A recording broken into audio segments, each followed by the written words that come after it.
நேசிக்கிற எங்கள் அன்பின் பரலோகத்தின் பிதாவே, ராஜா இதோ இந்த நாளிலுமாய் கூட கர்த்தாவே உடைய வார்த்தைகளை கர்த்தாவை பேசும்படியாக என்னை நீர் அழைத்து உடைய பெரிதான கிருபைக்காக நாங்கள் நன்றி செலுத்துகிறோம்.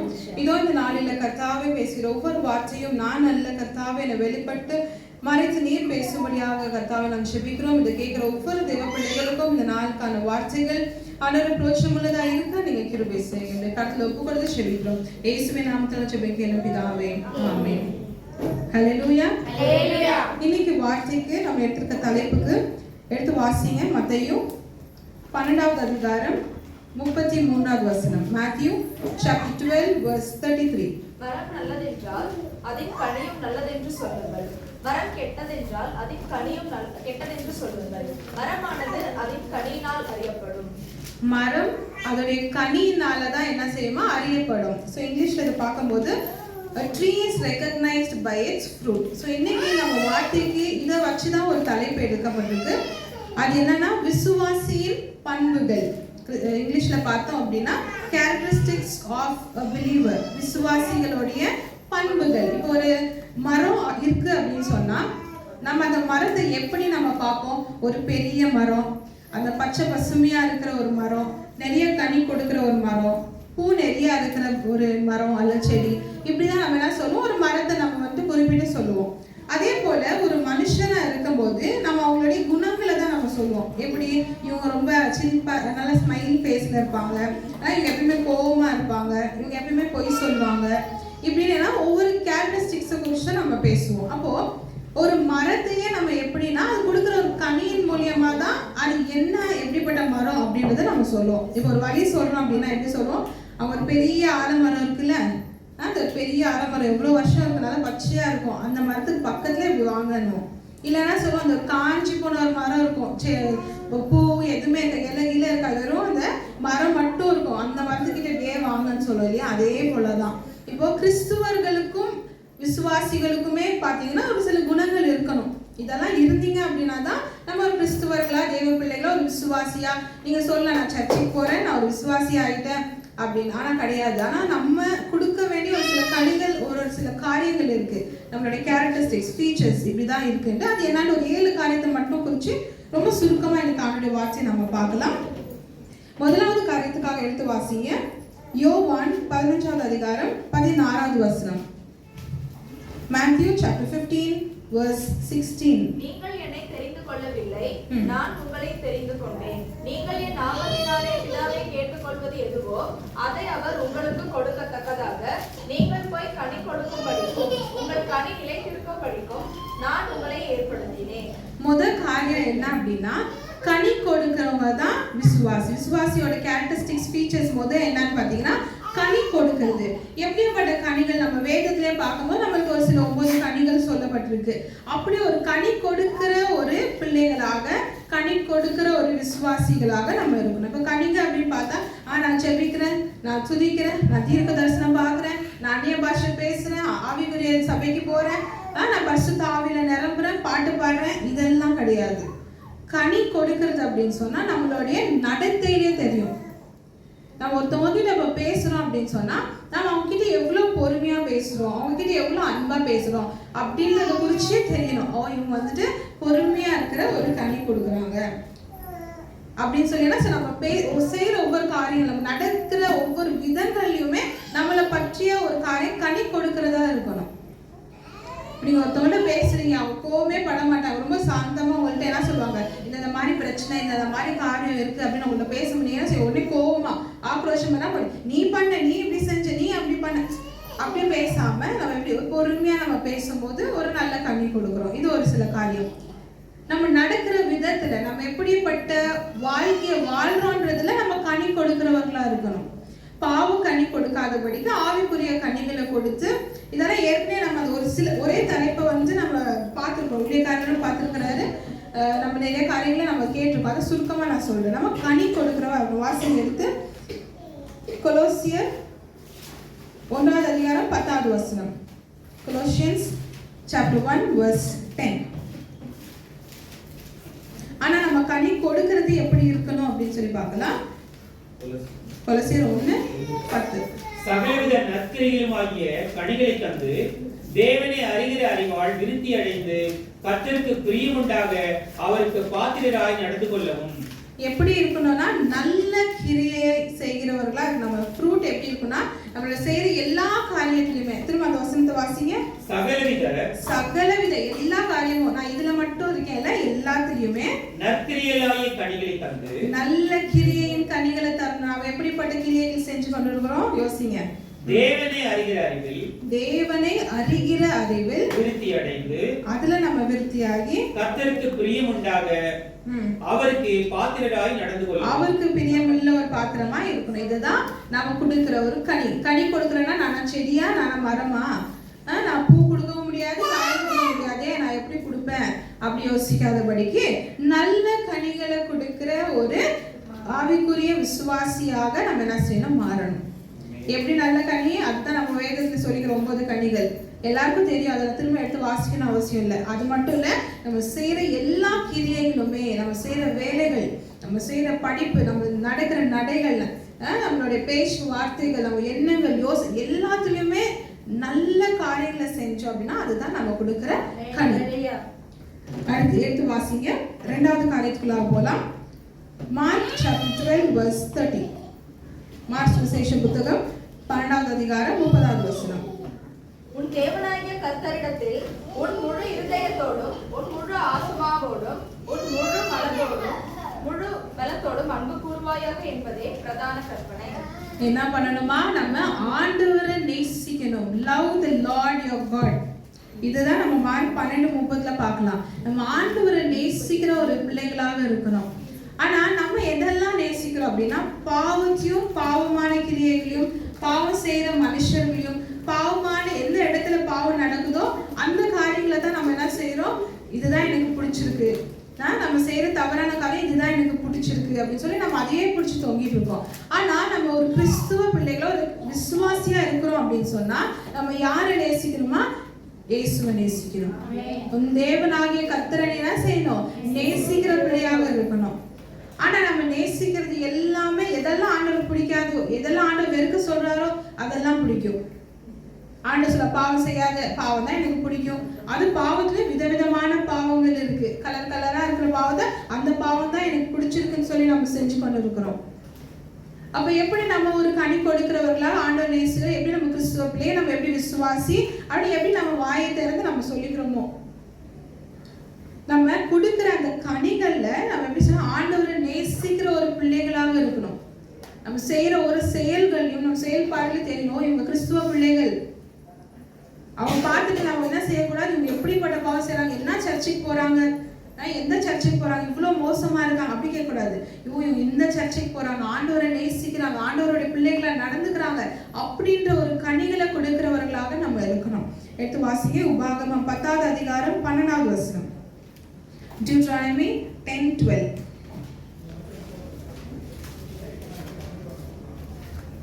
இப்பொழுதும் இஸ்ரவேலே, நீ உன் தேவனாகிய கர்த்தருக்கு பயந்து அவர் வழிகளிலெல்லாம் நடந்து அவரிடத்தில் அன்பு கூர்ந்து உன் முழு இருதயத்தோடும் உன் முழு ஆத்மாவோடும் உன் தேவனாகிய கர்த்தரை சேவித்து நான் இன்று உனக்கு கற்பிக்கிற கர்த்தருடைய கற்பனைகளையும் அவருடைய கட்டளைகளையும் உனக்கு நன்மை உண்டாக்கும்படி கை கொள்ள வேண்டும் என்பதையே அல்லாமல் வேறே எதை உன் தேவனாகிய கர்த்தர் உன்னிடத்தில் கேட்கிறார். ஆண்டவர் கேட்கிற ஒரே காரியம் இதுதான், என்ன நேசிக்கணும், என்ன சேவிக்கணும், இதுதான் ஆண்டவர் கேட்கிறார்.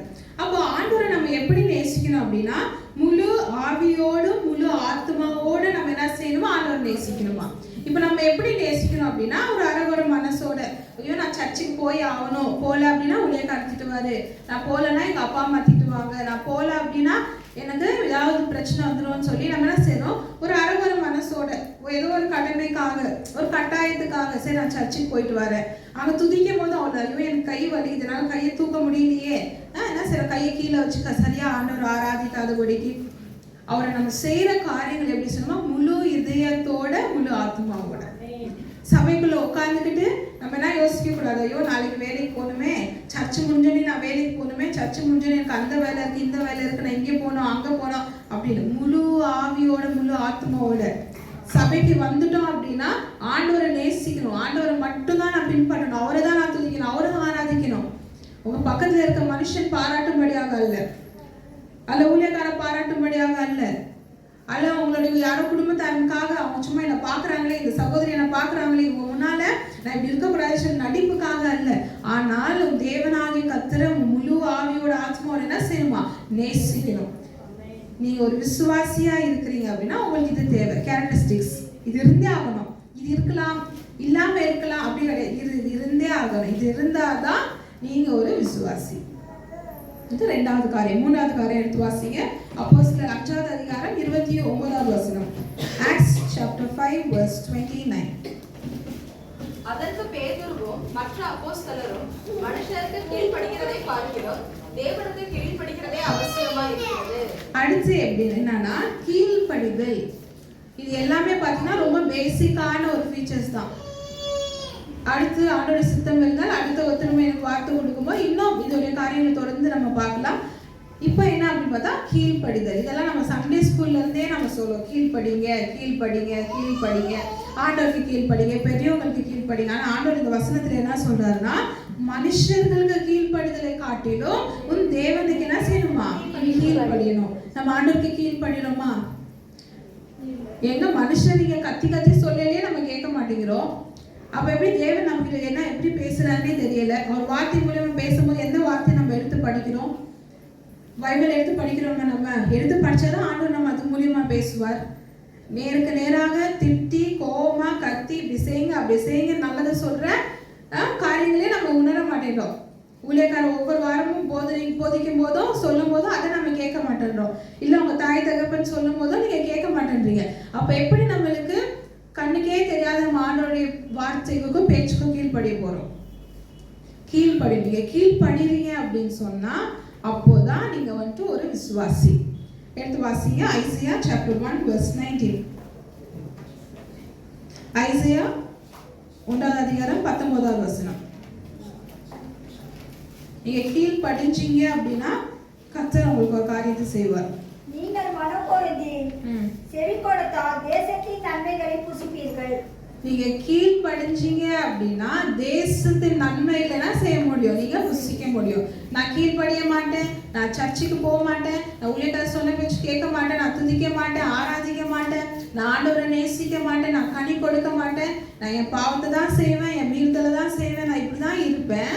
ஆனா கர்த்தர் என்ன செய்யணும்? உங்களை ஆசீர்வதிக்கணும். கர்த்தர் எனக்கு பணம் தரணும், எனக்கு சுகத்தை தரணும், எனக்கு பலன் தரணும். அப்ப ஏதாவது ஒரு பிரச்சனை வந்தா சொல்லுவோம், என்ன சர்ச்சுக்கு போய் என்ன ஆண்டவர் என்ன சரியா பண்ணிட்டாரு, செஞ்ச தப்பெல்லாம் நம்ம. ஆனா நம்ம எப்படி சொல்லுவோம்? நான் ஒண்ணுமே செய்யல, நான் எந்த தவறும் செய்யல, நான் எந்த பாவமும் செய்யல, ஆனா கர்த்தர் என்னை இப்படி தண்டிச்சிருக்கிறாரு, கர்த்தர் என்னை இப்படி வச்சிருக்காரு. ஆண்டவர் மேல எல்லா பழியும் தூக்கி போட்டுருவோம். எல்லாம் ஆண்டவர் தான் செஞ்சார், நம்ம எதுவுமே செய்யல. நம்ம என்ன செய்ய மாட்டோம்? கீழ்ப்படியவே மாட்டோம், ஆண்டவருடைய வார்த்தைக்கு செவி கொடுக்கவே மாட்டோம். ஆனா எல்லா நன்மையும் எல்லாமே நம்மளுக்கு வரணும்னு நினைக்கிறோம். அது எப்படி வரும்? நீங்க விசுவாசியா இருக்கிறீங்க அப்படின்னு சொன்னா நீங்க கீழ்ப்படிவீங்க. கீழ்ப்படிஞ்சீங்கன்னா கர்த்தர் அதுக்கான ஆசீர்வாதத்தையும் பலனையும் உங்களுக்கு கொடுப்பாரு. அப்படி தொடர்ந்து வாசிங்க. Exodus chapter 23 verse 22.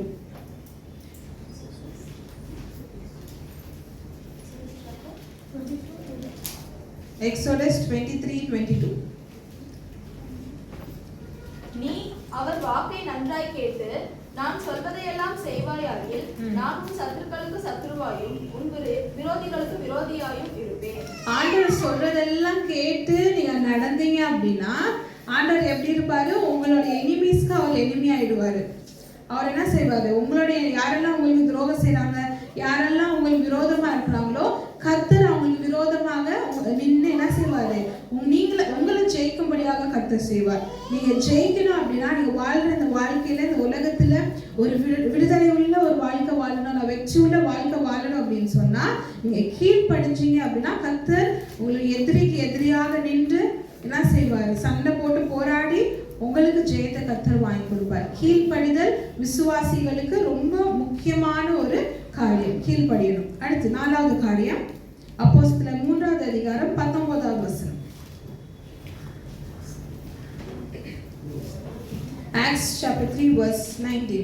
ஆனபடியினாலே கர்த்தருடைய சன்னிதானத்தில் இருந்து இளைப்பாறுதலின் காலங்கள் வரும்படிக்கும் முன்னே குறிக்கப்பட்ட கிறிஸ்துவை அவர் உங்களிடத்தில் அனுப்பும்படிக்கும் உங்கள் பாவங்கள் நிவர்த்தி செய்யப்படும் பொருட்டு நீங்கள் மனம் திரும்பி குணப்படுங்கள். அடுத்து 4வது காரியம் மனம் திரும்புதல், ரிபெண்டன்ஸ். ஏன்னா தேவை நம்மளுக்கு மனம் திரும்பணும், நம்ம ரிபெண்ட் பண்ணணும், நம்ம பாவங்களை என்ன செய்யணும், அறிக்கை செஞ்சு விட்டு விடணும். அதான் சங்கீதகாரத்துல வசனத்துல வாசிக்கும் போது இவனுடைய பாவத்தை என்ன அறிக்கை செய்து விட்டு விடுகிறானோ அவன் வாழ்வடைவான். நம்ம என்ன நம்ம பாவத்தை ஆண்டவர் கருத்துல கொடுத்து ஏசப்பதெல்லாம் செஞ்சேன் என்ன மன்னிங்கன்னு சொல்லி மன்னிப்பு கேட்டு நம்ம என்ன பண்ணணும், மனம் திரும்புதலை பெற்றுக்கொள்ளணும்.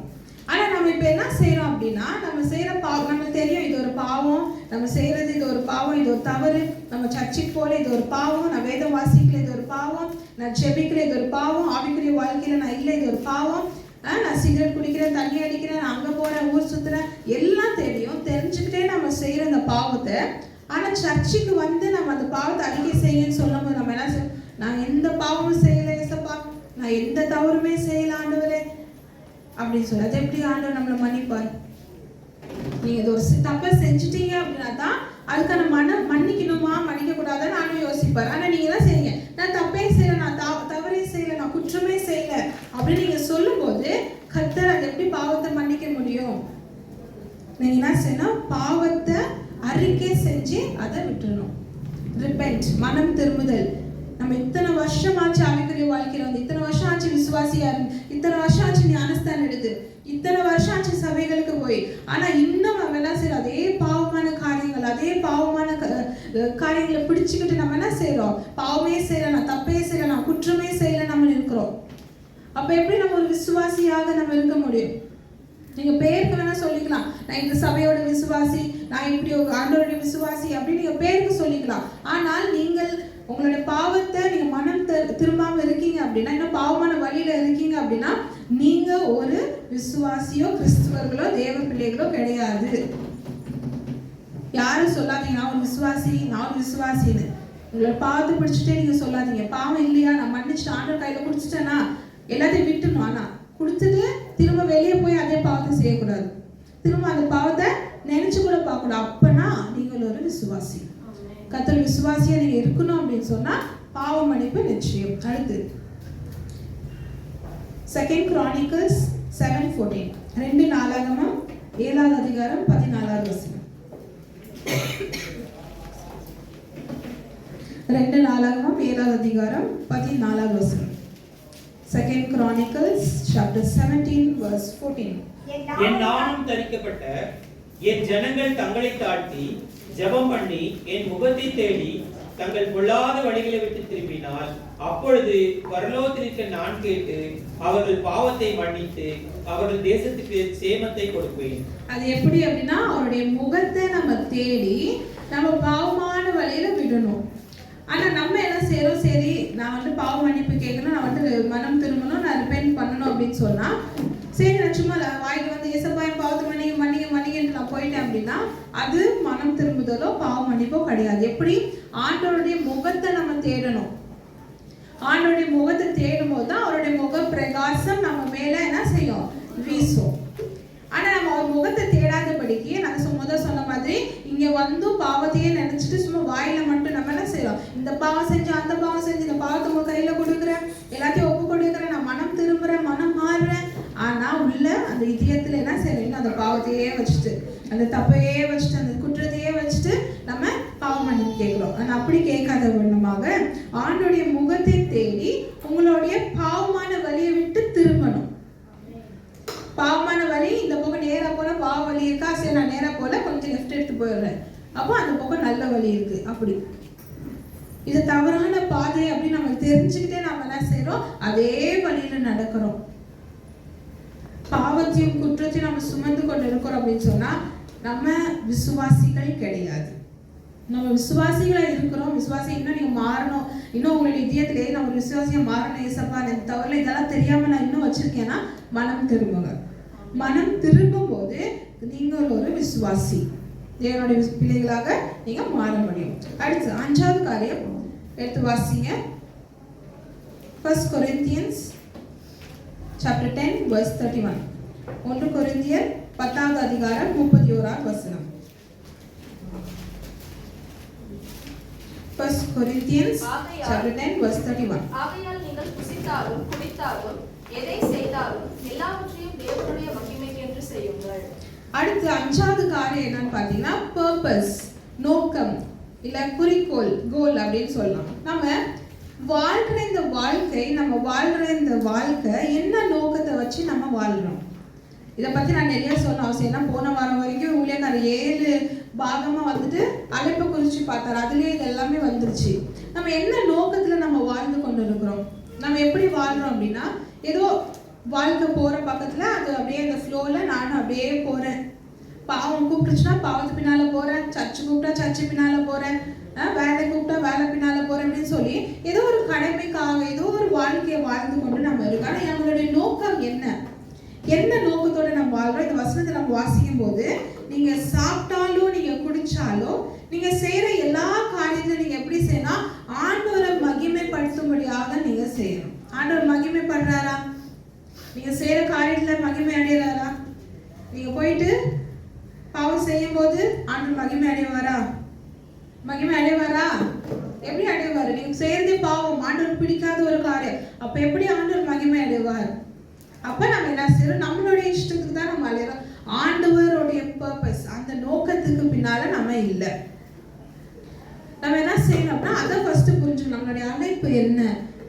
கர்த்தர் எதுக்காக நம்ம அழைச்சிருக்கிறார்? என்ன நோக்கத்துல நம்ம வாழ்றோம்? அதை தெரிஞ்சு அதை புரிஞ்சு அப்படியாப்பட்ட ஒரு வாழ்க்கை நம்ம என்ன செய்யணும்னா வாழணும். அப்படி நம்ம வாழும் போதுதான் நம்ம ஒரு விசுவாசிகளாக, தேவ பிள்ளைகளாக நம்ம இருக்க முடியும். நம்ம செய்யற எல்லாமே ஆண்டவருடைய மகிமைக்காக செய்யணும். நம்ம பாவத்துல ஓடும்போது, பாவத்து பின்னால போகும்போது, பாவமான காரியங்களை செய்யும் போது ஆண்டவர் கண்டிப்பா மகிமை அடைய மாட்டார். நீங்க துதிக்கும் போது, இப்ப சர்ச்சில் உட்கார்ந்து இருக்கும் போது, நீங்க உங்க வேலையை பத்தியோ உங்க குடும்பத்தை பத்தியோ தேவையில்லாத காரியத்தை யோசிக்கும் போதோ ஆண்டவர் மகிமை அடைய மாட்டார். நீங்க எங்க இருக்கீங்க? ஆண்டவரை முழு இதயத்தோட, முழு ஆவி ஆத்ம சர்வத்தை அவரை நேசிச்சு நீங்க இந்த இடத்துல அமர்ந்திருந்தீங்க அப்படின்னா அவருடைய காரியத்தை நீங்க செய்வீங்க, நிறைவேற்றுவீங்க. எடுத்து வாசிங்க. எப்படியாப்பட்ட நோக்கம்? அடுத்து மத்தேயு 5ஆம் அதிகாரம் 13-14 வரைக்கும். நீங்கள் பூமிக்கு உப்பாய் இருக்கிறீர்கள். உப்பானது சாரமற்று போனால் எதினால் சாரமாக்கப்படும்? வெளியே கொட்டப்படுவதற்கும் மனுஷரால் பிடிக்கப்படுவதற்குமே ஒழிய வேறொன்றுக்கும் உதவாது. நீங்கள் உலகத்துக்கு வெளிச்சமாய் இருக்கிறீர்கள். மலையின் மேல் இருக்கிற பட்டணம் மறைந்திருக்க மாட்டாது. அடுத்து எப்படிப்பட்ட ஒரு நோக்கம் அப்படின்னா, ஆண்டவர் நமக்கு இன்னும் 2 நோக்கத்தை சொல்றாரு. ஒண்ணு உப்பு, இன்னொன்னு வெளிச்சம். எத்தனை பேர் உப்பு போட்டு சாப்பாடு சாப்பிட்டீங்க? எல்லாரும் உப்பு போட்டு தான் நம்ம என்ன செய்வோம், சாப்பிடுவோம். ஏன் உப்பு போடுறோம் அப்படின்னா, அதோடைய சுவையை இன்னும் கொஞ்சம் என்ஹான்ஸ் பண்றோம். இன்னும் கொஞ்சம் ஜாஸ்தியா அதோடைய சுவை நம்மளுக்கு தெரியறதுக்காக தான் நம்ம என்ன செய்யறோம், உப்பை கொஞ்சம் சேர்த்து நம்ம சாப்பிடுறோம். அப்போ உப்பு எப்படி அதோடைய வேலையை செய்தோ அதே போல நம்மளும் எப்படி இருக்கணும்னா உப்பு போல இருக்கணும். ஒருத்தவங்களோட வாழ்க்கையில நம்ம என்ன செய்யணும்னா, இன்னும் கொஞ்சம் அவனோட வாழ்க்கையில கிறிஸ்துவை தேடுறதுக்கு நம்ம உபயோகமா இருக்கணும், யூஸ்ஃபுல்லா இருக்கணும். இப்போ உப்பு எப்படி டேஸ்ட் இல்லைன்னா அங்க போடுற வசனத்துல என்ன பண்ணோம், அது குப்பைக்கோ இல்ல கீழே போட்டு என்ன பண்ணுவாங்க, மனுஷர்கள் மெதிச்சுட்டு கொண்டுதான் போவாங்க. நம்ம ஒரு உப்பா இருக்கிறோம் அப்படின்னு சொன்னா நம்ம எப்படி இருக்கணும்னா, அடுத்தவங்களுடைய வாழ்க்கையிலயோ இல்ல நம்ம வாழ்க்கையிலயோ இல்ல நம்ம குடும்பத்திலயோ நம்ம இருக்கும்போது அங்க ஒரு பாசிட்டிவ் என்வாயன்மெண்ட், அங்க ஒரு ஆசீர்வாதம், அங்க ஒரு சமாதானம் அப்படி இருக்கணும். ஆனா நம்ம போனோடனே என்ன ஆகும்னா, அந்த இடத்துல 10 வச்சுக்குவோம், லைட்டுன்னு சொல்லிட்டு வரல, இப்ப என்ன செய்வோம், 10 வச்சுக்குவோம். 10 வச்சோடனே அங்க நல்ல பெரிய ஒரு சண்டை, ஒரு பெரிய பூகம்பம் கிளம்பிடும். அப்படியே ஒரு ஒளியா இருக்கணும், அப்படிப்பட்ட உப்பா இருக்கணுமா? கிடையாது. நம்ம எப்படி இருக்கணும்னா, நம்ம இருக்கிற இடம் ஒரு பாசிட்டிவா, ஒரு சமாதானமா, சந்தோஷமா, ஆண்டவரை தேடுற ஒரு இடமா, அப்படி இருக்கிற ஒரு உப்பாக நம்ம என்ன செய்யணும், மாறணும். தேவையே இல்லாம ஏன் தான் இவங்க எல்லாம் வந்தாங்களோ அப்படின்னு நினைக்க கூடாது. இவங்க வந்தாங்க, இந்த இடத்துல ஒரு சமாதானம் இருந்துச்சு, இவங்க வந்தாங்க, இந்த இடம் அப்படியே ஒரு மகிழ்ச்சியா மாறிச்சு, அந்த மாதிரி இருக்கணும். அதுதான் விசுவாசி. அடுத்து ஒளி ஆண்டவர் சொல்றாரு. எப்படி ஒளி இருக்கணும் அப்படின்னா, இப்ப இந்த ரூம்ல லைட் இருக்கு அப்படின்னு சொன்னா, இந்த லைட் என்ன செய்யுது, ஒரே பக்கம் இங்க மட்டும் வரல. நீங்க நல்லா பாருங்க, நீங்க ஒரு லைட்டை போட்டீங்க அப்படின்னாலுமே இந்த ரூம் ஃபுல் என்ன ஆகுதுன்னா நமக்கு ஒரு வெளிச்சம் உண்டாகும். அது ரொம்ப பிரைட்டா இல்லைனாலும் ஒரு வெளிச்சம் நமக்கு என்ன செய்யும், இருக்கும். அப்படிப்பட்ட ஒரு பிள்ளைகளாக நம்ம இருக்கணும். வெளிச்சம் எப்படி இருக்கு, நம்ம ஒரு இடத்துல இருந்தாலும் நம்மளுடைய அந்த ஹைட்ஸ் ஆஃப் பாசிட்டிவிட்டின்னு சொல்லுவாங்க, அது என்ன செய்யணும், எல்லா இடத்துக்குமே இருக்கணும்.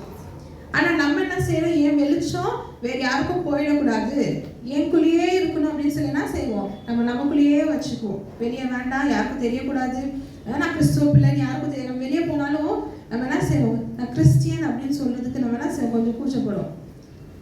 நம்ம சர்ச்சுக்கு போகணும் அப்படின்றது, நம்ம வேலை செய்கிற இடத்துல ஒரு ஹவர் பண்ணி பெர்மிஷன் கேட்குறீங்க அப்படின்னா சர்ச்சுக்கு போகணும் அப்படின்னு கேட்க மாட்டோம். எனக்கு கொஞ்சம் வேலை இருக்குது, நான் ஒரு 1 நாள் பெர்மிஷன் தாங்க. லீவ் கேட்கும்போது எப்படி கேட்போம், எனக்கு உடம்பு சரியில்லை, 1 நாள் ரெஸ்ட் வேணும், லீவ் கேட்போம். அப்போ என்ன செய்கிறோம், ஆண்டவரை நம்ம வெளியே சொல்கிறதுக்கு தயங்குறோம். வெளிச்சமாக இருக்கிறோம் அப்படின்னு சொன்னால் ஆண்டவரை பற்றி வெளியே சொல்லி நம்மளுடைய அந்த முக பிரகாசம், நம்மளுக்குள்ளே இருக்கிற ஆண்டோடைய வார்த்தை, நமக்குள்ளே இருக்கிற ஆண்டவருடைய வெளிச்சம் வெளியே தெரியணும். அதுதான் நம்ம என்ன செய்யறோம், கிறிஸ்துவ பிள்ளைகள் விசுவாசி அப்படின்றதுக்கான ஒரு அங்கீகாரம். 3 காரியத்தை 5வதுல பார்த்துருக்கிறோம். ஆண்டவருக்கு மகிமை உள்ள காரியங்களை செஞ்சு நம்ம ரொம்ப வெளிச்சமாக இருந்தோம் அப்படின்னு சொன்னா நம்ம வந்துட்டு ஒரு விசுவாசி. அடுத்து 6வது காரியம், ரோமர் 12வது அதிகாரம் 2வது வசனம். இது ரொம்ப காமனா எல்லாரும் தெரிஞ்ச ஒரு வசனம். ரோமர் 12:2. நீங்கள் இந்த பிரபஞ்சத்தில் போட்ட பேசத் தெரியாமல் தேவனுடைய நன்மையையும் பிரியமும் பரிபூர்ணமான சித்தம் இன்னதென்று பகுத்தறியத்தக்கதாக உங்கள் மனம் புதிதாகிறதுனாலே மறுரூபமாகுங்கள். அடுத்து என்னன்னா மறுரூபம், டிரான்ஸ்ஃபர்மேஷன். நம்ம ஏற்கனவே 4வது காரியத்துல பார்த்தோம். என்ன 4வது காரியம்? மனம் திரும்புதல். மனம் திரும்பிட்டோம், சரி. இப்ப 6வது காரியத்துல அது என்ன செய்யணும்னா ஒரு மாற்றம், ஒரு டிரான்ஸ்ஃபர்மேஷன் இருக்கணும். நான் ஏற்கனவே பாவ மன்னிப்பு கேட்டுட்டேன், ஆனா கேட்ட பிறகு நான் எப்படி இருக்கேன்னா அந்த பாவத்தையே என்னோட வாழ்க்கையில திரும்ப திரும்ப செய்யறேன்.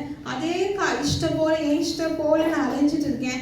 அதே பொய்யை நான் பேசுறேன், அதே சிகரெட்டையோ தண்ணியோ அதே காரியத்தை நான் இன்னும் செஞ்சுட்டே இருக்கேன் அப்படின்னு நீங்க இருந்தீங்க அப்படின்னா நீங்கள் ஒரு விசுவாசியா இருக்க முடியாது. நீங்க என்ன செய்யணும்னா, நீங்க மனம் விட்டுட்டீங்க, நான் பாவ மன்னிப்பு கேட்டேன் அப்படின்னா அது ஒரு மாற்றம், ஒரு டிரான்ஸ்ஃபர்மேஷன் இருக்கணும். அதை விட்டுட்டு ஒரு புதிய ஒரு வாழ்க்கையை நம்ம வாழத்தோம். புதிய வாழ்க்கை எப்படி இருக்கணும், ஆண்டவரை தேடுகிற நேரம், அநேக நேரம் நம்ம செலவிடணும். ஆண்டவருக்காக நம்ம செலவிடணும், ஜெபிக்கணும், துதிக்கணும், ஆராதிக்கணும், சபைக்கு போகணும். ஒரு மாற்றத்தை நம்ம பார்க்கணும். அப்படி அந்த மாற்றம் இருக்குன்னு சொன்னா நீங்கள் ஒரு விசுவாசி அப்படின்ட்டு நம்ம எடுத்துக்கலாம். அடுத்து வாசிங்க 2 Corinthians chapter 5 verse 17. 2 கொரிந்தியர் 5வது அதிகாரம் 17வது வசனம். நம்ம டிரான்ஸ்ஃபர்மேஷன் ஆயிட்ட பிறகு நம்ம எப்படி இருக்கணும்? இப்படி இருக்க ஒருவன் கிறிஸ்துவுக்குள் இருந்தால் புது சிருஷ்டியாய் இருக்கிறான், பழையவைகள் ஒழிந்து போயின, எல்லாம் புதிதாய். இப்ப எப்படி இருக்கணும் அப்படின்னா ஒரு புதிய சிருஷ்டியாக மாறிடுவோம். நம்ம பாவ மன்னிப்பு கேட்டு நம்ம டிரான்ஸ்ஃபர்மேஷன் அந்த மாற்றத்துக்குள்ளாக வரோம் அப்படின்னா நம்ம எப்படி ஆகணும்னா ஒரு புதிய சிருஷ்டியாகி மாறணும். ஆனால் நம்ம எப்படி இருக்கோம், நான் பாவ மன்னிப்பு கேட்டேன், நான் எல்லாம் பண்ணிட்டேன், ஆனால் இன்னும் அதே ஒரு பழைய வாழ்க்கையே பழைய காரியத்தையே நம்ம வாழ்கிறோம் அப்படின்னு சொன்னால் நம்ம என்ன ஆகுறோம் அப்படின்னா நம்ம டிரான்ஸ்ஃபர்மேஷன் ஆகலைன்னு அர்த்தம். ஒரு புதிய சிருஷ்டியாக நம்ம மாறணும். சொல்லணும் ஒருத்தவங்க, என்னப்பா இந்த சகோதரி இப்படி புதுசாக மாறிட்டாங்க, என்னப்பா இந்த சகோதரி இப்படி புதுசாக மாறிட்டாங்க, திடீர்னு எப்படி மாறினாங்க? இதுக்கு ஒரு சாட்சி சொல்லலாம். என்னுடைய ஸ்டூடெண்ட் ஒரு பையன் வந்துட்டு எப்படின்னா ரொம்ப நோட்டோரியஸ், கிளாஸ்லேயே பார்த்தீங்கன்னா ரொம்ப சேட்டை பண்ணுவான். பேசுகிறதா இருக்கட்டும் அல்லது டீச்சர்ஸுங்களை எதிர்த்து பேசுறது, எந்த வேலையும் செய்யாமல் ரொம்ப அரகண்ட்டாக இருந்தான். ரொம்ப வீம்பு பிடிச்ச ஒரு பையனாக இருந்தான். அப்போ திடீர்னு ஒரு வாரம் வரல, திடீர்னு ஒரு வாரம் கழிச்சு வந்தான். வந்து ஒரு 10 நாள் நாங்கள் அவங்கள பார்த்துட்டே இருந்தோம். அந்த பையன் ஒரு திடீர்னு மாற்றம், கிளாஸில் ரொம்ப அமைதியாக இருந்தான். டீச்சர் சொன்ன பேச்செல்லாம் கேட்டுட்டு அவன் என்ன வேலை கொடுத்தாலும் உடனே செஞ்சுட்டு ரொம்ப அமைதியாக, திடீர்னு ஒரு மாற்றம். எனக்கு ஷாக் ஆயிடுச்சுன்னா இந்த பையன் சடனாக இப்படி மாறிட்டான். அவனுக்கு கிறிஸ்துவ பிள்ளை தான். நான் கேட்டேன், ஏன் தம்பி நீ சடனாக இப்படி மாறிட்டேன், என்ன விஷயம், என்ன பிரச்சனையா? இல்லை மேம், நான் ஞானஸ்தானம் எடுத்துட்டேன். நான் ஒரு வாரம் ட்ரைனிங் எடுக்கிறதுக்காக நான் ஒரு ஊழியக்காரர்கிட்ட போயிருந்தேன். நான் அங்கே போனேன், ஊழியக்காரர் பேசின பேச்செல்லாம் கேட்டுட்டு நான் ஞானஸ்தானம் எடுத்துட்ட பிறகு தான் எனக்கு தெரிஞ்சிச்சு நான் எப்படி இருக்கணும் அப்படின்னு சொல்லி நான் ஒரு புது வாழ்க்கை வாழணும்னு ஆரம்பிச்சிட்டேன் மேம். அதனால நான் இனிமேல் இப்படி தான் இருப்பேன் அப்படின்னு. ஆனால் அந்த நாள்லேருந்து இப்போ வரைக்கும் பார்த்தீங்கன்னா அவன் அப்படி தான் இருக்கான். நானும் நினச்சேன் அது அந்த ஆரம்பத்தில் எல்லாருமே அந்த ஒரு ஜோஷில் வந்துடுவாங்க, அப்புறமா மாறிடுவான்ட்டு. இப்போ ஆச்சு ஒரு ஆல்மோஸ்ட் ஒரு வருஷம் ஆச்சு. இப்போ வரைக்கும் அந்த பையன்கிட்ட அதே அமைதி, அதே பொறுமையாக டீச்சர்ஸ் கிட்ட பேசுறது எல்லாமே இருக்கு. ஆனால் நம்ம எப்படி ஞானஸ்தானம் எடுத்து இத்தனை வருஷம் ஆச்சு, பாவ மன்னிப்பு கேட்டு இத்தனை வருஷம் ஆச்சு, விசுவாசியா இத்தனை வருஷம் ஆச்சு, ஆனால் அந்த புதிய சிருஷ்டியாய் நம்ம மாறல. அதே கெட்ட ஒரு வாழ்க்கை, பாவமான வாழ்க்கை, சாபமான வாழ்க்கை, எப்போ நம்ம மாற போறோம்? நம்ம மாறினாதான் நம்ம ஒரு கிறிஸ்துவ பிள்ளையா, ஒரு விசுவாசியா நம்ம மாற முடியும். அதை நம்ம எல்லாம் புரிஞ்சு கொள்ள வேண்டிய ஒரு காரியம். அடுத்து 7வது காரியம், கடைசி காரியம், மத்தேயு 16வது வசனம் 16வது அதிகாரம் 24வது வசனம். Matthew chapter 16 verse அப்பொழுது இயேசு 24. தம்முடைய சீஷர்களை நோக்கி, ஒருவன் என்னை பின்பற்றி வர விரும்பினால் அவன் தன்னைத்தான் வெறுத்து தன் சிலுவையை எடுத்துக்கொண்டு என்னை பின்பற்ற கடவன். அடுத்து என்னன்னா, கிறிஸ்துவை பின்பற்றணும். இது குறித்து நம்ம ஏற்கனவே சில வாரங்கள் முன்பா நம்ம வார்த்தை பார்த்துருக்கோம். கிறிஸ்துவை பின்பற்றணும். நீங்க கிறிஸ்துவை பின்பற்றீங்க அப்படின்னா நீங்கள் ஒரு விசுவாசி அப்படின்னு சொல்லி நம்ம எடுத்துக்கலாம். எப்படி நம்ம ஆண்டவரை பின்பற்றணும்னா, நாமே வெறுத்து நம்ம சிலுவையை சுமந்து ஏசப்பா பின்னால போகணும். நாமே வெறுக்கணும்னா எப்படி? நம்மளே பிடிக்காம, சரியா ட்ரெஸ் பண்ணாம, ஏன்னா எனக்கு பிடிக்கல அதனால நான் சரியா தலை சீவ மாட்டேன், நான் குளிக்க மாட்டேன், இப்படியா?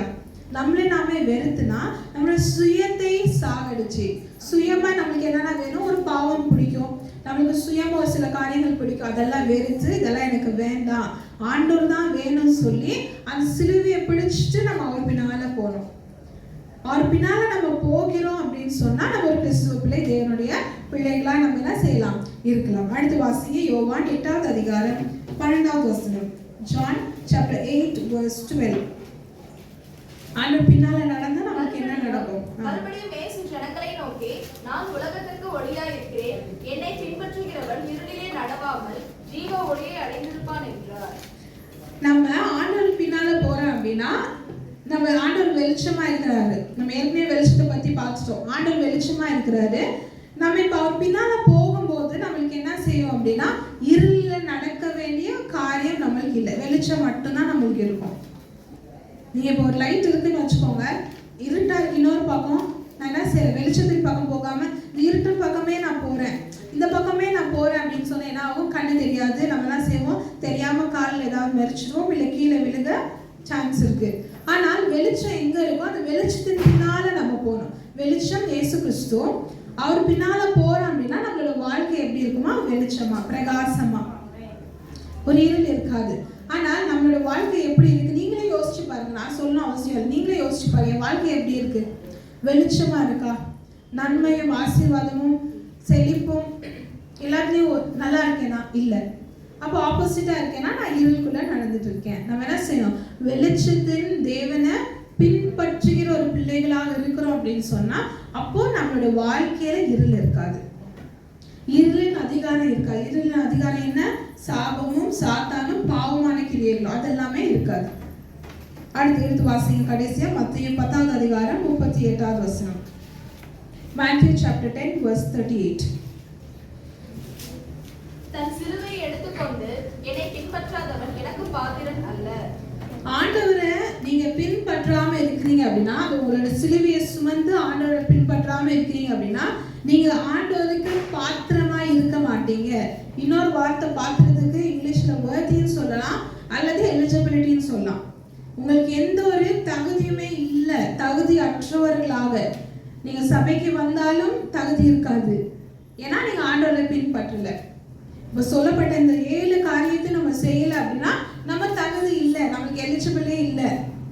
நம்ம ஒரு எலிஜிபிலிட்டி இல்லாம இருக்கிறோம் அப்படின்னு சொன்னா நம்மளுக்கு எப்படி கிடைக்க வேண்டிய காரியம் கிடைக்கும்? அதுக்குன்னு ஒரு சில தகுதிகள் இருக்கு. ஒரு எக்ஸாம்பிள் பார்க்கணும்னா, ஒரு லோன் எடுக்கிறீங்க அப்படின்னா அவங்க கேட்பா சிவில் ஸ்கோர் இருக்கா? அவங்க பார்த்துட்டு என்ன சொல்லுவோம், இல்லை உங்களுக்கு எலிஜிபிள் இல்லை அப்படின்னு சொல்லுவோம். அதே போலதான் நம்ம கிறிஸ்துவ பிள்ளைகளா இருக்கணும் அப்படின்னா ஒரு சில காரியங்கள் இருக்கு, எலிஜிபிலிட்டி இருக்கு, தகுதிகள் இருக்கு. இதெல்லாம் நீங்க இல்லைன்னா நீங்க எப்படி கிறிஸ்துவ பிள்ளைகளாக இருக்க முடியும்? இந்த 7 காரியத்துல ஏதாவது ஒண்ணு இருந்தா போதும் கிடையாது, 7 காரியமும் இருக்கணும். இந்த 7 காரியமே கஷ்டமான காரியம் இல்லை.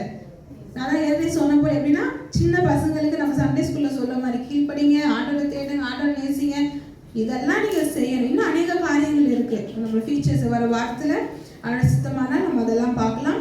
நம்ம ஆண்டவருக்கு பிரியமுள்ள ஒரு பிள்ளைகளாக 7 காரியத்தை இனிமேலையாவது நம்மளுடைய வாழ்க்கையில செயல்படும்படியாக இருந்தோம் அப்படின்னு சொன்னா ஆண்டவருடைய விசுவாசிகளா, தேவனுடைய பிள்ளைகளாக, கிறிஸ்துவ பிள்ளைகளாக மாற நம்ம என்ன செய்யணும்? இனியாவது முயற்சி பண்ணணும். இத்தனை வருஷம் ஆச்சு ஞானஸ்தானம் எடுத்து சபைக்கு வர எல்லாம் பண்றோம், ஆனா இன்னும் மாறாமல் இருக்கும் அப்படின்னா யோசிச்சு உங்களோட வாழ்க்கையில மாற்றி மனம் திரும்பி சபைக்கும் தேவனுக்கும் பிரோஜனமுள்ள பிள்ளைகளாக இருப்போம். இப்படி எல்லாம் கண்களை மூடி ஜெபிப்போம்.